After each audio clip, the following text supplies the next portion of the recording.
नमस्कार मित्रों, advance classes के डिजिटल मंच पर मैं एमपी कनक आपका हार्दिक अभिनंदन और स्वागत करता हूं। दोस्तों यहां हम बात करेंगे हिंदी विषय की, और हिंदी विषय का जो हम टॉपिक की या जो अपना प्रकरण है वो प्रकरण है संधि। संधि महत्वपूर्ण टॉपिक है दोस्तों।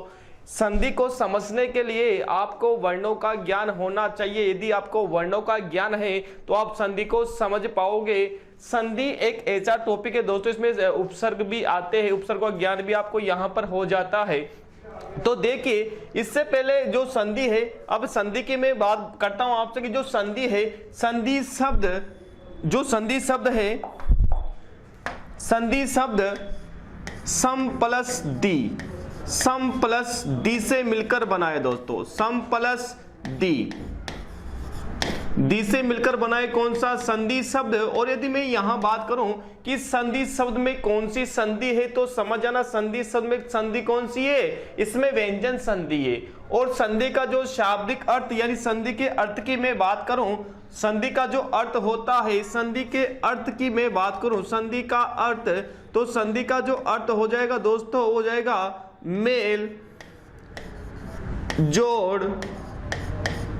मेल जोड़ या समझौता। मेल जोड़ या समझौता जो संधि होती है, ये क्या करवाती है दोस्तों? मेल जोड़ या समझौता। ठीक है, मिलन होता है, जोड़ होता है, या फिर क्या होता है? समझौता होता है। आपको पता होगा जब राजा महाराजा लड़ते हैं, तो जब दोनों, एक राजा जीत जाता है तो दोनों के बीच में संधि होती है, समझौता होता है कि यदि जो कुछ संधियां होती है, कुछ नियम होते हैं, यदि किसी नियम का भंग किया तो उनके बीच क्या होता है? संधि विच्छेद हो जाता है। चले, तो संधि सम प्लस डी से मिलकर बना है, अर्थ हो जाएगा मेल जोड़ या समझौता। फिर बात करते संधि क्या है, तो देखिए दोस्तों कि दो वर्णों के मिलने से उत्पन्न विकार को, किसको दोस्तों? उत्पन्न विकार को संधि कहते हैं। कि जब दो वर्ण मिलते हैं तो उनके मिलने से जो विकार उत्पन्न होता है, उस विकार को क्या कहते हैं? संधि कहते हैं। जैसे उदाहरण के तौर पर देखिए, जैसे यहां पर और कौन सा उपकार। देखिए यहां जो पर है, पर शब्द का जो अंतिम वर्ण है वो क्या है? अ है।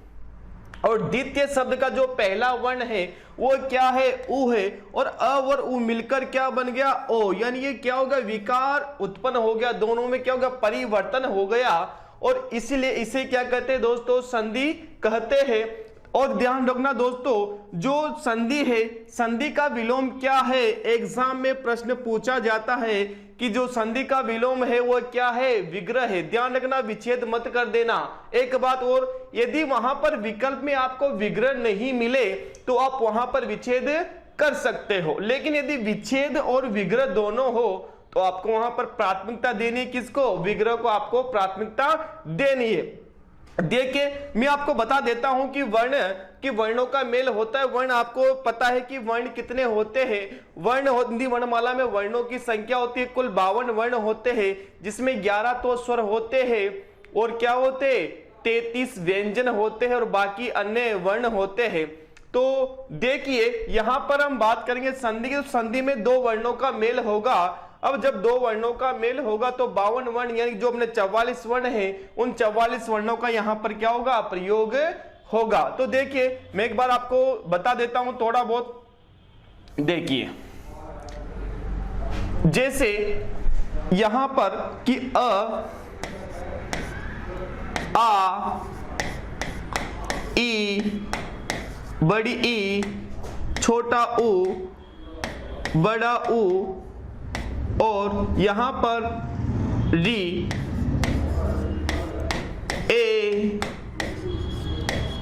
आई, ओ, और क्या हो जाएगा? औ। ये जो 1 2 3 4 5 6 7 8 9 10 11, ये जो 11 वर्ण है दोस्तों, ये 11 वर्ण क्या है? ये स्वर है।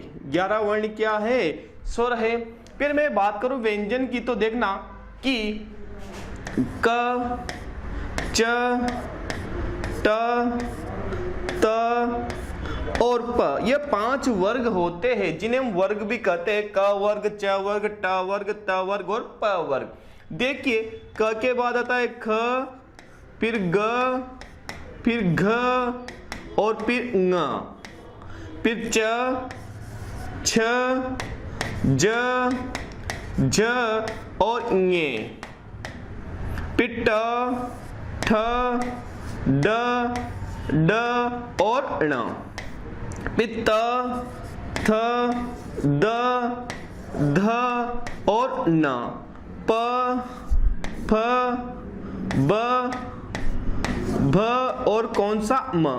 ये 25 व्यंजन हो गए। इन 25 का प्रयोग होगा हमारे संधि में। देखिए इनको हम वर्गीय व्यंजन भी कहते हैं। वैसे इनका नाम है स्पर्श व्यंजन। क्या नाम है? स्पर्श व्यंजन, स्पर्श व्यंजन। और इन्हें वर्गीय व्यंजन भी कहते हैं। क्या कहते हैं? वर्गीय व्यंजन, वर्गीय व्यंजन, क्योंकि ये वर्ग से बने होंगे। वर्ग का मतलब कि इनका एक वर्ग है क वर्ग। क वर्ग के कितने वर्ण है? 5। फिर च वर्ग के कितने वर्ण है? 5। तो ऐसे करके इनकी जो संख्या है, संख्या तो इनकी कितनी है? 25 है। कितनी संख्या इनकी? 25 इनकी संख्या है ना। और ये व्यंजन क्या होते हैं दोस्तों? ये आधे होते हैं, हलंत लगा होता है इनमें। ये किसकी सहायता से बोले जाते हैं? जो व्यंजन होते हैं, व्यंजन बोले जाते हैं स्वर की सहायता से। यदि आपको व्यंजन पूरा दिख जाए तो इसका मतलब उसमें क्या मिला हुआ है? उसमें स्वर मिला हुआ। वही हम यहां पर बात करने वाले हैं। देखिए अब बात करूंगा मैं अंतस्थ व्यंजन की। य, र, ल और व, ये जो 4 व्यंजन है ये अंतस्थ व्यंजन है। उसमें व्यंजन होते 4, श, श, स और ये ह। ये जो 4 व्यंजन है ये ऊष्म व्यंजन है। क्या है? ऊष्म व्यंजन है। फिर ये कितने हो गए? 25, 25 4 और ये कितने? 4। तो ये कितने हो गए दोस्तों? 8। 25 8 33। तो व्यंजनों की संख्या कितनी हो गई? 33 हो गई। और 11 क्या हो गए? 11 स्वर हो गए। तो 11 प्लस 33, तो 11 प्लस 33 इनकी संख्या 44। तो आपसे प्रश्न किया जाए कि बताइए मूल वर्णों की संख्या कितनी? तो 44। और कुल वर्णों की संख्या कितनी? तो 52। 52 कौन कौन से? उनको भी एक बार देख लेते हैं। देखिए जैसे एक तो होता है हमारे अयोग वर्ण, अ, अंग, और जिसे अह, ये 2 वर्ण होते अयोग वा। क्या होते दोस्तों? अयोग वा, जिनका योग ना तो स्वर के साथ होता है न ही व्यंजन के साथ होता है। और एक होते हैं हमारे संयुक्त व्यंजन। संयुक्त व्यंजन क्या? जैसे ये उत्सिप्त व्यंजन में यहां लिख सकता हूं ड, ड, देखिए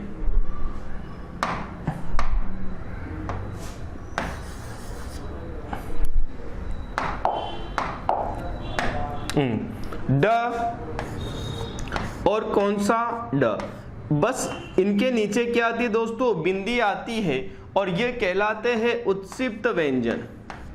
क्या कहलाते हैं? उत्सिप्त व्यंजन। और एक होते तो कितने हो गए? 44 4 कितने हो गए? 48 हो गए। अब बचे कितने? 4 बचे। 4 होते हैं हमारे संयुक्त व्यंजन। क्ष, त्र, गे और श्र।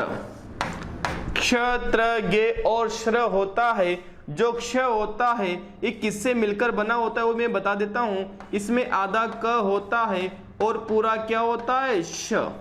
इसमें त्र में आधा त होता है और पूरा क्या होता है? र। ऐसे इस गे में आधा तो ज होता है और पूरा क्या होता है? ञे। और यहां श्र में आधा तो श होता है और पूरा क्या होता है? र। तो ऐसे करके इनकी संख्या कितनी होगी दोस्तों? 44। और ये होते हैं हमारे पूरे 52 वर्ण होते हैं। कितने होते हैं? पूरे ये 52 वर्ण होते हैं। और इनका प्रयोग भी यहां पर है। अब देखिए जैसे मैंने यहां पर एक शब्द लिखा राम। क्या लिखा दोस्तों? राम। अब देखिए यहां पर राम और जो बाद में म है, ये म आपको पूरा दिख रहा है। इसका मतलब इसमें क्या मिला हुआ है दोस्तों? इसमें स्वर मिला हुआ है, यानी स्वर की जो मात्रा है, स्वर की मात्रा, स्वर इसमें मिला होगा। तो यहां पर जो स्वर है वो कौन सा है? अ। जैसे अ निकलेगा तो यहां पर जो म है वो क्या हो जाएगा? आधा हो जाएगा, यानी स्वर रहित हो जाएगा। जैसे मैंने यहाँ पर लिखा की, अब यहाँ की में क्या है, तो यहाँ पर कौन सी है दोस्तों, बड़ी। तो यदि व्यंजन में स्वर मिला होगा तो इसका मतलब उसमें तो यहाँ यही प्रयोग होगा। तो जो व्यंजन होते हैं किसकी सहायता से बोले जाते हैं, स्वरों की सहायता से, जबकि स्वरों का क्या होता है, स्वतंत्र रूप से उच्चारण होता है। तो चले दोस्तों, तो मैंने ऐसे बता दिया था कि संधि में ये काम आने वाले हैं। अब हम बात करते हैं हमारे टॉपिक की। जो हमारा टॉपिक है वो कौन सा है, वो है संधि। देखिए जो हमारा टॉपिक है वो कौन सा है दोस्तों, हमारा टॉपिक है संधि। और हम बात कर रहे थे संधि की, और संधि में हमने देखा कि दो वर्णों के मिलने से उत्पन्न विकार को संधि कहते हैं। जैसे हमने पर धन उपकार देखा और संधि का विलोम हमने देखा। अब संधि के प्रकार की हम बात करते हैं कि संधि के प्रकार कौन कौन से हैं। तो देखिए संधि के प्रकार हम देखेंगे। संधि के प्रकार देखिए, संधि के जो प्रकार होते हैं दोस्तों, संधि के भेद या प्रकार बताइए कितने प्रकार की होती है संधि, यानी भेद कितने होते हैं संधि के, बताइए संधि के भेद कितने होते हैं, बताइए दोस्तों। जी संधि के भेद कितने होते हैं, संधि के जो भेद होते हैं वो कितने होते हैं, 3 होते हैं। संधि के भेद कितने, 3। देखिए कौन कौन से, इधर देखते हैं। ये संधि के हमने प्रकार की बात की, तो संधि के जो भेद होते हैं कितने होते हैं, 3 होते हैं। देखिए कौन कौन से होते हैं। एक तो होती है हमारी स्वर संधि, एक तो होती है स्वर संधि, स्वर संधि। एक होती है व्यंजन संधि, व्यंजन संधि, व्यंजन संधि।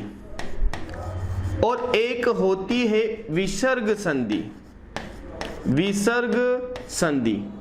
एक तो स्वर संधि, एक कौन सी हमारी व्यंजन संधि, विसर्ग संधि, विसर्ग संधि। तो संधि के हमने भेद की बात की, तो संधि के जो भेद होते हैं कितने होते हैं, 3। स्वर संधि, व्यंजन संधि और विसर्ग संधि। स्वर संधि, व्यंजन संधि और विसर्ग संधि। स्वर संधि जहां स्वर का स्वर से मेल हो और विकार उत्पन्न हो जाए तो वहां संधि कौन सी, स्वर संधि। और व्यंजन संधि जहां व्यंजन से व्यंजन का क्या हो, मेल हो, यानी परिणाम जो हमें प्राप्त हो, क्या प्राप्त हो, व्यंजन प्राप्त हो, तो वहां पर व्यंजन संधि। और जहां पर विसर्ग में परिवर्तन हो, विकार उत्पन्न हो, तो वहां पर संधि कौन सी, विसर्ग संधि। देखिए जैसे ये स्वर संधि है तो यहां तो क्या रहेगा, स्वर प्लस क्या रहेगा, स्वर, यानी प्रथम शब्द का अंतिम वर्ण भी क्या रहेगा, स्वर, और द्वितीय शब्द का पहला वर्ण भी क्या रहेगा, स्वर। और इनके बाद में जो बनेगा वो क्या बनेगा दोस्तों, कौन सी, तो स्वर संधि। और मिलने से भी क्या बनेगा, परिणाम हमें जो प्राप्त होगा वो क्या प्राप्त होगा, स्वर ही प्राप्त होगा। इसलिए यहाँ संधि कौन सी, स्वर संधि। व्यंजन संधि की हम बात करते हैं तो व्यंजन संधि में जो प्रथम शब्द है वो क्या हो सकता है, वो स्वर हो सकता है, स्वर प्लस व्यंजन। यदि स्वर प्लस व्यंजन हो तब भी व्यंजन संधि हो सकती है, या फिर व्यंजन प्लस क्या हो सकता है, स्वर। व्यंजन प्लस क्या हो सकता है, स्वर हो सकता है, या फिर व्यंजन प्लस व्यंजन, व्यंजन प्लस व्यंजन, व्यंजन प्लस क्या हो जाएगा दोस्तों, व्यंजन हो जाएगा। और यहाँ इन तीन प्रकार से हमने मिलाया, लेकिन तीनों प्रकार से वर्णों का मेल होगा तभी हमें जो परिणाम प्राप्त होगा वो परिणाम क्या प्राप्त होगा, व्यंजन ही प्राप्त होगा। क्या होगा, व्यंजन ही प्राप्त होगा। और इसलिए यहां पर संधि कौन सी, व्यंजन संधि। विसर्ग संधि में देखते हैं हम, विसर्ग जो संधि होती है इसमें देखना कि विसर्ग के बाद क्या हो, वो स्वर, या विसर्ग के बाद क्या हो सकता है, व्यंजन। ठीक है, विसर्ग के बाद स्वर हो सकता है और विसर्ग के बाद क्या हो सकता है, व्यंजन। तो वहां कौन सी संधि दोस्तों, विसर्ग संधि। तो विसर्ग के बाद स्वर हो सकता है, विसर्ग के बाद क्या हो सकता है, व्यंजन हो सकता है। तो यहां हमने देखा कि जो स्वर संधि है, संधि के भेद कितने हैं, संधि के 3 भेद है। कौन कौन से, स्वर संधि, व्यंजन संधि, विसर्ग संधि। स्वर संधि जहां स्वर का स्वर से मेल हो और क्या हो जाए, विकार उत्पन्न हो जाए, तो वहां स्वर संधि। और व्यंजन का स्वर से, स्वर का व्यंजन से या व्यंजन का व्यंजन से मेल हो और विकार क्या हो जाए, उत्पन्न, तो वहां कौन सा, व्यंजन संधि। और जहां विसर्ग में परिवर्तन हो, विकार हो, तो वहां संधि कौन सी, विसर्ग संधि। दोस्तों अब हम बात करेंगे किसकी, स्वर संधि की। किसकी बात करेंगे, स्वर संधि की हम बात करेंगे। चलते हैं, देखिए स्वर संधि कहते किसे है, तो स्वर संधि, देखिए यहां आ गई कौन सी संधि दोस्तों, स्वर संधि। दो स्वरों के मेल से, दो स्वरों के मेल से, दो स्वरों के मेल से, क्या दोस्तों, दो स्वरों के मेल से उत्पन्न विकार को स्वर संधि कहते हैं। क्या कहते हैं, स्वर संधि कहते। इसके 5 भेद होते हैं। भेद कितने होते हैं दोस्तों, 5 भेद होते हैं कि जहां स्वर का स्वर से मेल हो और क्या हो जाए, विकार उत्पन्न हो जाए। जैसे उदाहरण के तौर पर मैं बता दूं आपको, जैसे मैंने यहां पर एक लिखा, एक शब्द लिखा किशोर, किशोर धन अवस्था, किशोर धन अवस्था। मैंने यहां पर लिखा किशोर धन अवस्था। अब देखिए कि यहां पर जो प्रथम शब्द का अंतिम वर्ण है, ध्यान रखना इसका जो सूत्र है, सूत्र क्या है संधि का, संधि में हमें क्या देखना है कि प्रथम शब्द का तो क्या देखना है, प्रथम शब्द का तो क्या देखना है, अंतिम वर्ण देखना है। और द्वितीय शब्द का क्या देखना है, प्रथम वर्ण देखना है। तो प्रथम शब्द का तो अंतिम वर्ण और द्वितीय शब्द का पहला वर्ण, दोनों का क्या होगा, मिलन होगा। उनके मिलने से ही क्या होगा, विकार उत्पन्न होगा। देखते हैं, अब यहां प्रथम शब्द का अंतिम वर्ण है र। बताओ र पूरा, इसका मतलब क्या मिला हुआ, इसमें अ मिला होगा। तो यहां पर अ और यहां पर भी क्या है दोस्तों, अ है। अब अ का अ से मिलन, यानी कि अ भी क्या है, स्वर है, और बाद में भी क्या है, स्वर है। तो स्वर का स्वर से मेल है, इसका मतलब यहां संधि कौन सी है, जी, यहां संधि कौन सी है, स्वर संधि है। चले अब देखिए, जब अ का अ से मिलन होता है तो हमें प्राप्त भी क्या होगा, परिणाम भी क्या प्राप्त होगा, स्वरीय में प्राप्त होगा। तो अ का अ से मिलन हुआ तो यहां हमें प्राप्त होगा क्या दोस्तों, आ। ठीक है, अब देखना यहां र में से अ निकला, तो बताइए यहां जो बचा वो क्या बचा, किशोर। बताओ यहां पर जो र है वह कौन सा बचा, वह आधा बचा, अलंत वाला बचा। क्योंकि अब यहां देखना अ यहां से निकले, अ और अ मिले और क्या बन गए दोस्तों, आ बन गए। अब देखना जैसे ये आ इसमें मिला तो ये आ की क्या लग गई, मात्रा।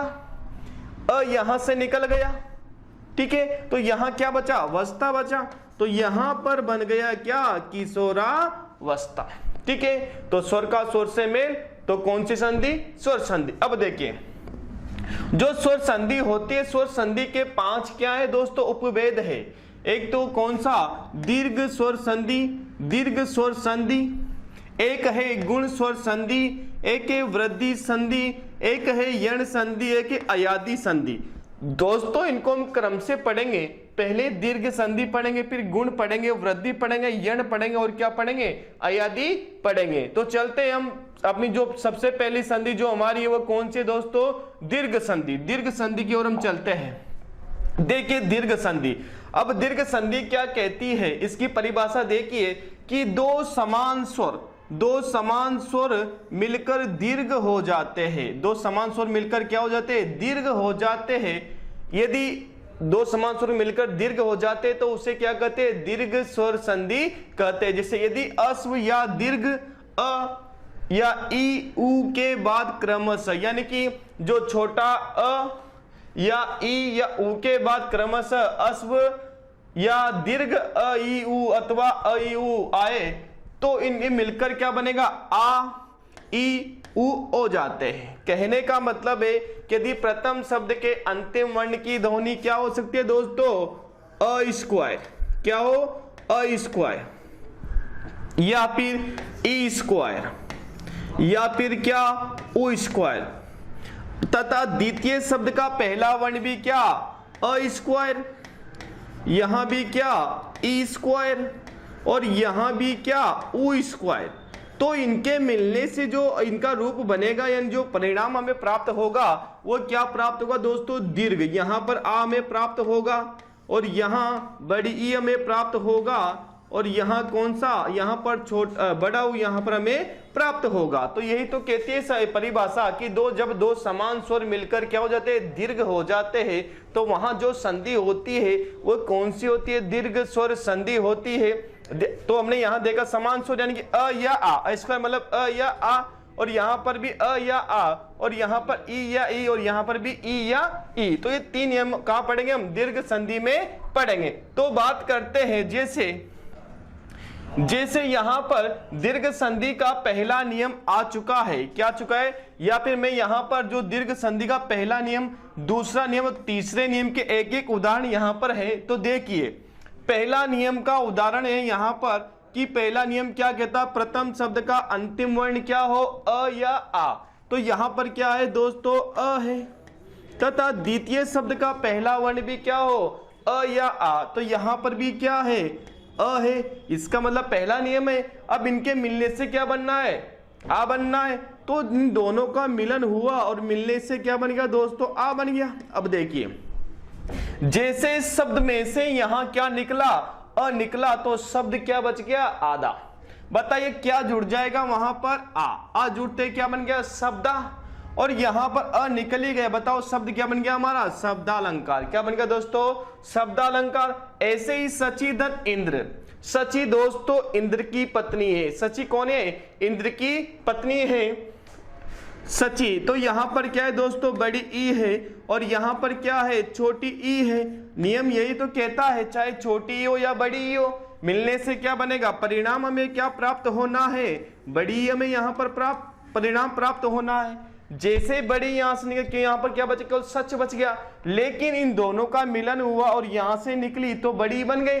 तो यहां क्या बन गया, सची। ई यहां से निकल गया तो यहां क्या बचा, इंद्र। तो शब्द बन गया हमारा सचिंद्र। तो जो सची है वो किसकी पत्नी है दोस्तों, इंद्र की पत्नी है सची। तो फिर ये बताइए जो अग्निदेव है, अग्निदेव की पत्नी का क्या नाम है, आपको ज्ञात होगा, खूब प्रयोग करते हो अब अग्निदेव की पत्नी का। सोचिए आप, मैं बताता हूं अभी थोड़ी देर में। देखिए तो यहां पर देखिए सिंधुधन उर्मी, यहां पर भी देखिए कि प्रथम शब्द के अंतिम वर्ण की ध्वनि क्या है दोस्तों, छोटा हुए। और यहां पर भी क्या है, बड़ा हुए। चाहे छोटा हो या बड़ा हो मिलकर तो क्या बनना है, बड़ा ही बनना है। जैसे सिंधु में से क्या निकला, ऊ निकला। तो बताइए यहां पर जो सिंध बचा वो क्या बचा, आधा ही तो बचा। दोनों का मिलन हुआ और मिलने से क्या हो गया, ऊ, सिंधु बन गया। बताइए यहां पर ऊ निकल गया तो यहां पर क्या बचा, शब्द क्या बन गया हमारा, सिंदूरमी। क्या बन गया दोस्तों, सिंदूरमी। उर्मी यानी होती है लहर और सिंधु यानी कि सिंधु की लहरें, क्या बन जाएगी दोस्तों, सिंदूरमी। तो यहां पर दीर्घ संधि के हमने तीनों नियम समझे। अब एक एक नियम हम करके आगे बढ़ते हैं। चलिए यहां पर पहला नियम आ चुका है कि दीर्घ संधि का पहला नियम क्या कहता है कि अ स्क्वायर यानी कि अ या आ प्लस अ या आ, और परिणाम क्या प्राप्त होना है दोस्तों, आ प्राप्त होना है। देखिए यहां पर हमने देखा कि परिणाम क्या प्राप्त होना है दोस्तों, आ प्राप्त होना है क्या, परिणाम। देखिए उदाहरण, रसधन अयन। क्या दोस्तों, रसधन अयन। यहां पर क्या है, अ, और यहां भी क्या है, अ का अ से मिलन, तो यहां पर क्या बन गया, रसायन। क्या बन गया दोस्तों, रसायन यहां पर बन गया।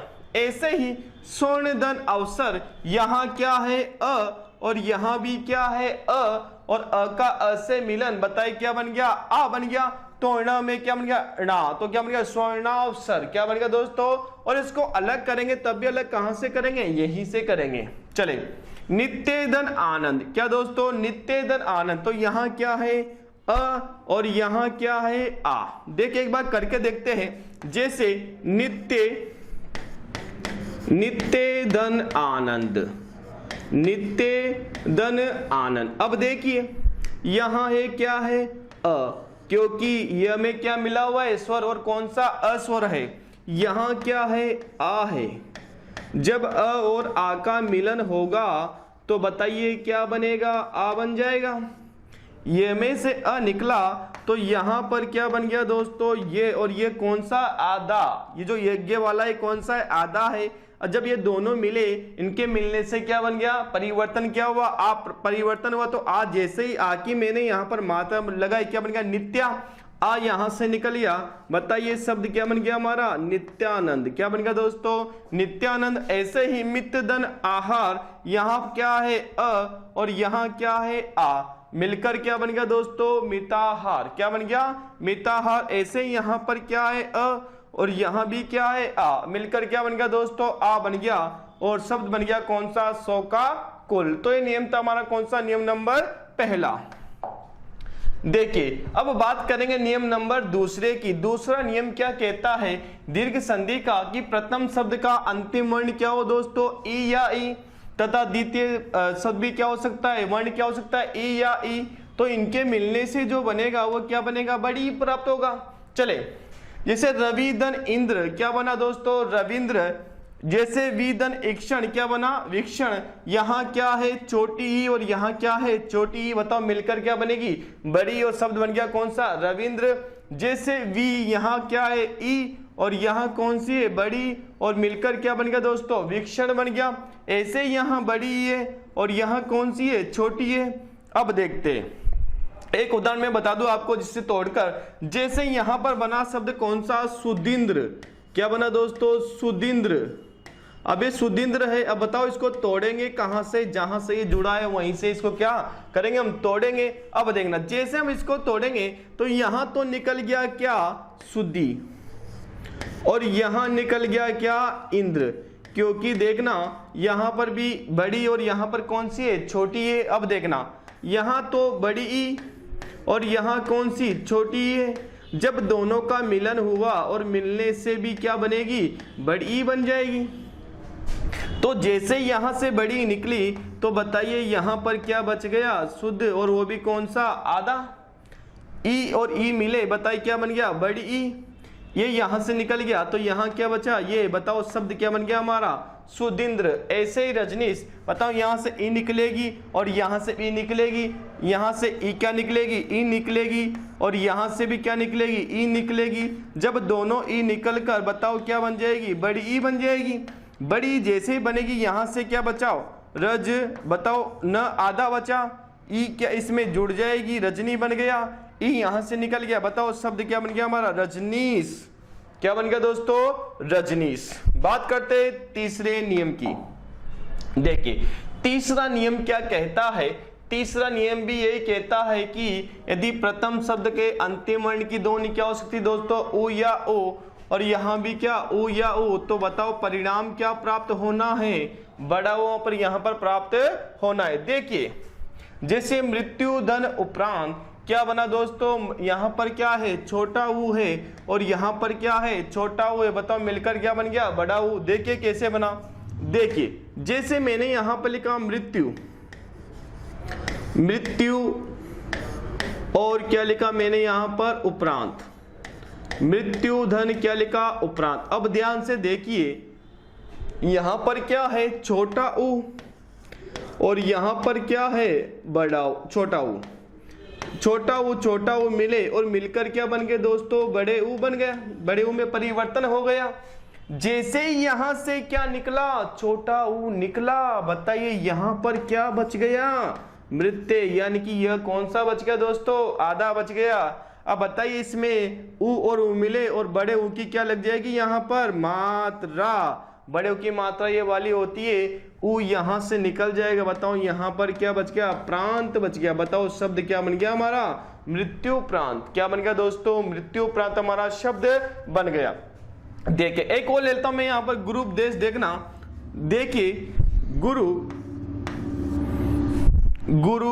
ये गुरु ध्यान रखना दोस्तों, गुरु में छोटा ऊ आता है, ठीक है ना, गुरु में छोटा ऊ आता है। गुरु यानी क्या होता है दोस्तों, शिक्षक, अध्यापक होता है। चले, गुरु धन उपदेश, गुरु धन उपदेश। देखिए अब यहां से जब मैं निकालू र में, तो बताइए क्या निकलेगा, यहां से छोटा ऊ, और यहां से क्या निकल जाएगा, छोटा ऊ। जब छोटा ऊ छोटे ऊ से मिला तो मिलकर क्या बनेगा, बड़ा ऊ बनेगा। यही बनेगा, बड़ा ऊ बनेगा। जैसे ही यहां से ऊ निकला तो यहां पर क्या बच गया, गुर। बताओ र कौन सा दोस्तों, आधा। छोटा ऊ और छोटा ऊ मिले, बताओ मिलकर क्या बन गया, बड़ा ऊ बन गया। बड़े ऊ की यहां पर मैं क्या लगा सकता हूं, मात्रा, और यहां क्या बच गया, पदेश। बताओ शब्द क्या बन गया दोस्तों, गुरुपदेश। क्या बन गया, गुरुपदेश। अब देखिए, हाँ, अब यहां पर र में कभी कभी समस्या आ जाती है कि र में छोटा ऊ और बड़े ऊ की पहचान कैसे करें। तो देखिए, छोटे और बड़े ऊ की र में हम पहचान कैसे करेंगे। जैसे ये लिख दिया मैंने, क्या र, ये र लिख दिया, ठीक है। और यदि मैंने ऐसा लिख दिया तो ये ऊ कौन सा है, छोटा ऊ है। और जैसे मैंने यहां पर क्या लगा दी दोस्तों, गुंडी। गुंडी जैसे ही मैंने लगाई, बताइए वो कौन सा हो गया, बड़ा। तो ध्यान रखना, जिसके गुंडी लग जाएगी वो कौन सा, बड़ा, और जिसके गुंडी नहीं लगेगी, बताओ वो कौन सा हो जाएगा, छोटा ऊ हो जाएगा। देखिए, चमुदन ऊर्जा। बताओ यहाँ पर बड़ा ऊ है और यहाँ पर भी बड़ा ऊ है, बड़ा बड़ा मिलकर क्या बनेगा, बड़ा ही बनेगा। बताओ शब्द क्या बन गया, चमूर्जा। चमू यानी होती है दोस्तों सेना। क्या होती है, सेना, और सेना की क्या, ऊर्जा, चमूर्जा। भूधन उष्मा, यहाँ भी क्या है, भूधन उष्मा। बड़ा ऊ है, यहाँ भी बड़ा ऊ है, बड़ा ऊ मिलके क्या बनेंगे, भू। बताओ शब्द क्या बन गया हमारा, भूष्मा। ऐसे यहाँ पर बड़ा ऊ है और यहाँ भी कौन सा, छोटा ऊ है। छोटा और बड़ा ऊ मिलकर क्या बनेगा, बड़ा ऊ बन गया। और यहाँ शब्द बन गया हमारा कौन सा, वधुपदेश। वधु का उपदेश क्या कहलाएगा दोस्तों, वधुपदेश। तो ये नियम था हमारा कौन सा, तीसरा नियम। ये वैसे 3 ही नियम माने जाते हैं किसमें, हमारी जो संधि है, दीर्घ संधि में। एक तो अ का नियम, अ स्क्वायर, एक दूसरा कौन सा, ए स्क्वायर, तीसरा नियम कौन सा, ओ स्क्वायर का नियम माना जाता है।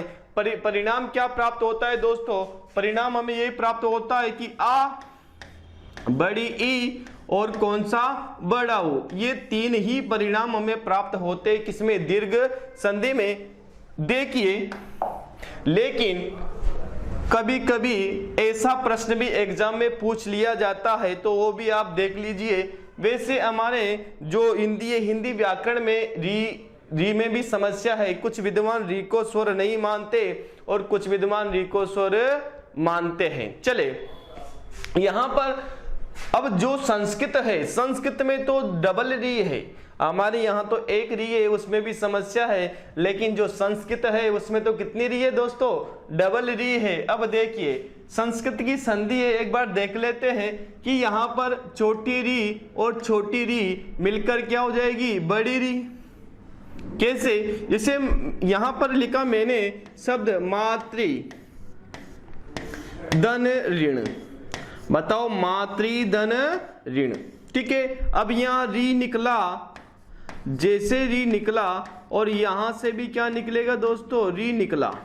अब री और री मिले और मिलकर क्या होना है दोस्तों, बड़ी री होना है। तो एक री और ये दूसरी री और मिलकर क्या होगी, बड़ी री। अब देखना, अब यहां लगाऊंगा तो यहां भी कैसे लगानी मुझे, कि मातृ, एक री और ये दूसरी री। बताओ शब्द क्या, मातृण। क्या बन गया दोस्तों, मातृण। और ऐसे ही क्या बन गया, पितृण। क्या बन गया, पितृण। यहां भी कितनी मात्रा आ जाएगी, 2, और यहां भी कितनी आ जाएगी, 2। यहां शब्द बन गया मातृण और यहां क्या बन गया, पितृण। यहां पर शब्द बन गया। आगे चलते हैं, कुछ अपवाद भी होते हैं। देखिए, चाहे कोई सी भी संधि हो या कुछ भी हो, कुछ में अपवाद तो होते ही है। अपवाद तो सभी में होते हैं, चाहे कोई सा भी सब्जेक्ट हो। और देखिए, यहां पर हम दीर्घ संधि के अपवाद की बात करते हैं तो देखना, सारधन अंग। अब देखना, नियम से तो क्या बनना चाहिए, सारांग बनना चाहिए। क्या बनना चाहिए, सारांग। क्योंकि यहां भी क्या है, अ, और यहां भी क्या है, अ, और मिलकर क्या बनना चाहिए, आ बनना चाहिए। और यहां भी क्या है, अ, और यहां भी क्या है, अ, मिलकर तो क्या बनना चाहिए दोस्तों, सकांदु बनना चाहिए। ऐसे ही यहां सीम, यहां अ, और यहां भी क्या दोस्तों, अ, मिलकर क्या बनना चाहिए दोस्तों, सीमांत बनना चाहिए। ऐसे ही यहां अपदन अंग, यानी ये जो शब्द है ऐसे है कि मिलकर जब बनेगा तो यहां पर क्या बनना चाहिए, आ बनना चाहिए। लेकिन यहाँ दोस्तों आ या ई बड़ी नहीं बने, या जो अपना दीर्घ संधि का जो नियम है वो यहाँ पर काम नहीं कर रहा है। कहने का मतलब वो संधि विच्छेद में तो काम कर रहा है, लेकिन जैसे ही परिणाम प्राप्त हुआ, जो शब्द बना वो दीर्घ संधि के नियम से नहीं बन रहा। इसीलिए तो क्या कह दिया हमने, दीर्घ संधि के अपवाद, इन्हें हमने कह दिया है। देखना, एक बार एग्जाम में प्रश्न पूछा गया है, मनीषा वाला एग्जाम में प्रश्न पूछा गया है दोस्तों, और एग्जाम में पूछा कि बताइए मनीषा जो शब्द है इसमें संधि कौन सी है। जो मनीषा शब्द है इसमें संधि कौन सी है, जो मनीषा शब्द बताइए कौन सी संधि है मनीषा शब्द में। प्रश्न पूछा क्या गया, मनीषा शब्द में कौन सी संधि है। देखिए जो मनीषा है और वहां विकल्प में देखिए, विकल्प देखिए वहां पर विकल्प में दीर्घ संधि, पहला विकल्प। मैंने यहां पर दे दिया क्या, व्यंजन संधि। ठीक है, एक और दे सकता हूं मैं यहां पर क्या, स्वर संधि। एक मैंने यहां पर दे दिया पूर्व रूप संधि। क्या दे दिया दोस्तों, पूर्व रूप संधि। और यहां तो 4 ही विकल्प, लेकिन मैं आपको 5 विकल्प दे रहा हूं। मैंने एक विकल्प और दे दिया क्या, पर रूप संधि। क्या दे दिया दोस्तों, पर रूप संधि। देखिए मैंने आपको 5 विकल्प दिए हैं, बताइए 5 विकल्प में से कौन सा विकल्प सही हो सकता है। ए स्वर संधि, दूसरा दीर्घ संधि, तीसरा व्यंजन संधि, चौथा विकल्प पूर्व रूप संधि, और यहां पर जो 5वां विकल्प है वो क्या है, पर रूप संधि। दोस्तों यहां पर जो एग्जाम में सही मानी गई है मनीषा, मनीषा शब्द में जो सही विकल्प माना वो क्या माना दोस्तों, पर रूप संधि माना। क्या माना, पर रूप संधि माना। पर रूप संधि हिंदी में तो नहीं होती है, कहां होती है, संस्कृत में। लेकिन हम जो संधियां पढ़ रहे हैं वो किसकी पढ़ रहे हैं, संस्कृत की तो पढ़ रहे हैं, इसलिए वहां पर सही माना कौन सा, पर रूप संधि। कैसे, देखिए पर रूप संधि वहां पर क्या मानी दोस्तों, सही मानी है। अब देखिए मैं बताता हूं आपको पर रूप संधि किसे कहते हैं, वो एक बार समझ ले। देखना पर रूप संधि किसे कहते हैं, ध्यान से सुनना कि पर रूप संधि वो संधि होती है जिसमें प्रथम शब्द का जो अंतिम वर्ण, पर रूप संधि क्या होती है कि पर रूप संधि में जो बाद वाला पद होता है, पर रूप संधि में पर रूप जो संधि होती है इसमें बाद वाला जो पद होता है, बाद वाला पद, बाद वाला पद, बाद वाला पद, जो बाद वाला पद होता है ये क्या रहता है, पूर्ण सुरक्षित। क्या रहता है दोस्तों, पूर्ण सुरक्षित रहता है, इसमें कोई बदलाव नहीं होता है, कोई बदलाव नहीं होता है। जबकि जो प्रथम शब्द है, प्रथम शब्द का जो अंतिम स्वर है, प्रथम शब्द का अंतिम स्वर का लोप, प्रथम शब्द का जो अंतिम स्वर है, प्रथम शब्द का अंतिम स्वर का लोप, अंतिम स्वर का क्या दोस्तों, लोप। और कौन सा, प्रथम शब्द का अंतिम स्वर का लोप। देखिए कि जो पररूप संधि होती है, पररूप संधि में प्रथम शब्द का अंतिम स्वर होता है उसका तो क्या हो जाएगा, लोप, तथा द्वितीय शब्द का जो वर्ण रहता है, शब्द रहता है, उसमें कोई बदलाव नहीं होता, वो ऐसा का ऐसा तक पूर्ण सुरक्षित रहता है। चले कैसे, अब देखना ये पररूप संधि कहती है। वो अब देखिए, अब यहां भी मैं कह सकता हूं कि यहां भी पररूप संधि हो सकती है। कैसे, देखिए मैं करके बता रहा हूं आपको। जैसे यहां पर सारधन अंग, ध्यान से देखना, सारधन अंग, ये सार, ये धन अंग, देखना सारधन अंग। अब देखना नियम क्या कहता है पररूप संधि का, नियम यह कहता है कि प्रथम शब्द का अंतिम स्वर का क्या दोस्तों, लोप, प्रथम शब्द के अंतिम स्वर का क्या, लोप, तथा द्वितीय शब्द में कोई बदलाव नहीं होता। अब जैसे मैं अंग को यहां जोड़ सकता हूं तो दोस्तों ये अ जैसे इसमें मिला, बताइए ये क्या बन गया, र, अंग की मात्रा मैंने यहां पर, बताओ शब्द क्या बन गया हमारा, सारंग बन गया। क्या बन गया दोस्तों, सारंग। ऐसे सकदन अंधु, अंतिम स्वर का लो, बताइए अ जुड़ते क्या बन गया, सकंदु। ऐसे सीम और सिर की मांग कहते हैं, सीम को दोस्तों अंत यानी सीमंत, जो मांग बढ़ने का स्थान होता है। अपदन अंग क्या बनेगा दोस्तों, अपंग, अंतिम स्वर का लोप, अ जुड़ते पूरा। ऐसे कर्कदन अंधु, बताओ क्या बन जाए, करकंदु। कर्क देश का कुआ, कुलदन अटा, यहां भी अंतिम स्वर का लोप, बताइए अ जुड़ते क्या हो जाएगा, पूरा। ऐसे मार्तदन अंड, मार्तंड यानी होता है दोस्तों सूर्य, क्या होता है, सूर्य, यहां भी अंतिम स्वर का लोप, अ जुड़ते क्या दोस्तों, पूरा, मार्तंड। ऐसे पतदन अंजलि और कौन सा, मनीषा। अब देखिए पतदन अंजलि और कौन सा, मनीषा, इन दोनों को मैं बताता हूं आपको कौन कौन सा, एक तो पतंजलि और कौन सा दोस्तों, एक मनीषा। देखिए दोनों को देखिए,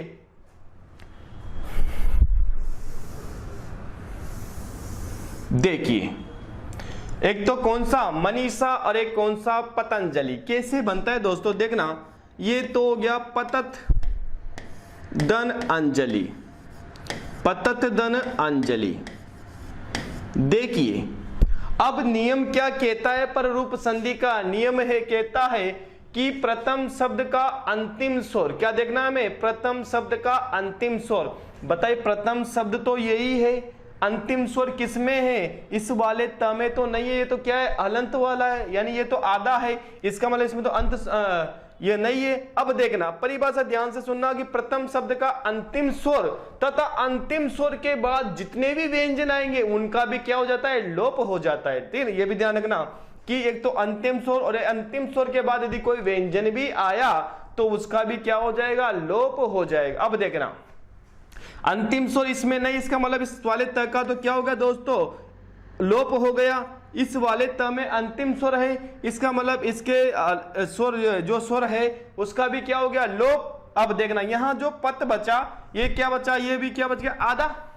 अब क्या जुड़ जाएगा इसमें, अंजलि। जैसे अंजलि इसमें जुड़ा, ये वाला अ इसमें मिलते ही बताइए क्या हो जाएगा, ये पूरा और ये अंक की मात्रा यही की यही लग जाएगी। अब यहाँ बताइए शब्द क्या बन गया, पतंजलि। तो कभी कभी समस्या आती कि जो अंक की मात्रा है, जो अपना अनुस्वार है, इसको कहाँ लगाए, तो ध्यान रखना किसके ऊपर आएगा दोस्तों, ये त के ऊपर ही आएगा। ऐसे मनीषा, जैसे मनस धन ईसा, मनस धन ईसा। देखो यह भी है ये कि प्रथम शब्द का अंतिम स्वर क्या है, न, और न के बाद जितने भी व्यंजन आएंगे उनका भी क्या हो सकता है, लोप हो जाएगा। देखिए यहां पर न है तो यहां पर न के स्वर का क्या हो गया, लोप हो गया। बताओ न क्या हो गया, आधा। अब यहां क्या बच रहा है, ईसा। बताओ ईसा में तो कोई बदलाव होना नहीं है, ईसा जैसे इसमें जुड़ा, बताओ शब्द क्या बन गया, मनीषा बन गया। ठीक है, तो ये ध्यान रखना दोस्तों, शब्द क्या बन गया हमारा, मनीषा बन गया। तो ऐसे पतन अंजलि क्या बन गया, पतंजलि। मनस धन ईसा क्या बन गया, मनीषा। ऐसे ही मनस धन ईसी क्या बन गया, मनीष यानी बुद्धि वाला। और मनीषा का अर्थ क्या होता है दोस्तों, बुद्धि होता है। मनीषा का अर्थ क्या होता है, बुद्धि होता है। और मार्तंड यानी क्या होता है दोस्तों, सूर्य होता है। तो दीर्घ संधि के क्या थे दोस्तों, अपवाद। एक बात ध्यान रखना, यदि इन सारे उदाहरणों में यदि वहां पर रूप संधि विकल्प में आती है तो आपको वहां पर सही जो आंसर कर देना है वो क्या कर देना है, पर रूप संधि कर देना। ये बात आप ध्यान रखना। ठीक है, चले हाँ, ये देखना यदि विकल्प में पररूप संधि आए तो सही मानी जाएगी। ठीक है, अब देखना दोस्तों, ये मैंने आपके लिए नाश्ता तैयार किया है। ठीक है, तो ये आपको नाश्ता करना है, आप इसका स्क्रीनशॉट ले सकते हो। मैं और भी उदाहरण भी देता हूं, तो इसका आप स्क्रीनशॉट लीजिए। चले ये वाला, इसका भी आप स्क्रीनशॉट ले लीजिए। ये आपको करना है, ये आपके लिए नाश्ता है, क्योंकि मैंने आपको बता दिया कि नाश्ता कैसे बनाना है, वो तो मैंने आपको बता दिया। अब आपको करके देखना भी है कि ऐसे नाश्ता बनाया जाता है, तो इसलिए मैंने आपके लिए ये दिया है। देखिए इसका भी आप स्क्रीनशॉट ले लीजिए। ये आपको करने हैं, अभ्यास करना है आपको, क्योंकि आपको पता है कि जो संधि है, संधि में जहां तक आप अभ्यास नहीं करोगे वहां तक काम नहीं बनेगा। ठीक है, जितना अभ्यास हो उतना आप अभ्यास करें। ठीक है, तो आपने स्क्रीनशॉट ले लिया दोस्तों। यहां पर हमने दीर्घ संधि की बात की थी, तो दोस्तों हम जो दीर्घ संधि है यहां से यहां तक ही हम अपना बिंदु आज तक समाप्त करते हैं। और जो हम अगले बिंदु पर बात करेंगे वो रहेगा हमारा कौन सा, गुण संधि। दीर्घ संधि के बाद कौन सी संधि, गुण संधि आ जाएगी दोस्तों। तो आपको अच्छी लगी है, और आप ये जो मैंने यहाँ पर आपको नाश्ता तैयार किया है वो नाश्ता भी आपको करना है। ठीक है ना दोस्तों, नाश्ता बनाना है। ठीक है, हमारे लिए तो यही नाश्ता, इससे बढ़कर क्या हो सकता है। हाँ, मैं आपसे कह रहा था, हाँ चलो मैं अगले वीडियो में बताता हूँ आपको कि जो अग्निदेव की पत्नी है वो कौन थी, वो तो मैं आपको अगले वीडियो में बताऊँ दोस्तों। तो यहाँ पर हमारा दीर्घ संधि का वीडियो यानी दीर्घ संधि की क्लास यहीं समाप्त होती है। हमारी जो नेक्स्ट क्लास होगी वो हम अगले वीडियो में, नेक्स्ट क्लास में हम बात करेंगे किसकी दोस्तों, गुण संधि की हम बात करेंगे। तब तक के लिए आप मुस्कुराते रहिए दोस्तों और पढ़ते रहिए। तब तक के लिए जय हिंद और जय भारत। मिलते हैं दोस्तों अगली क्लास में।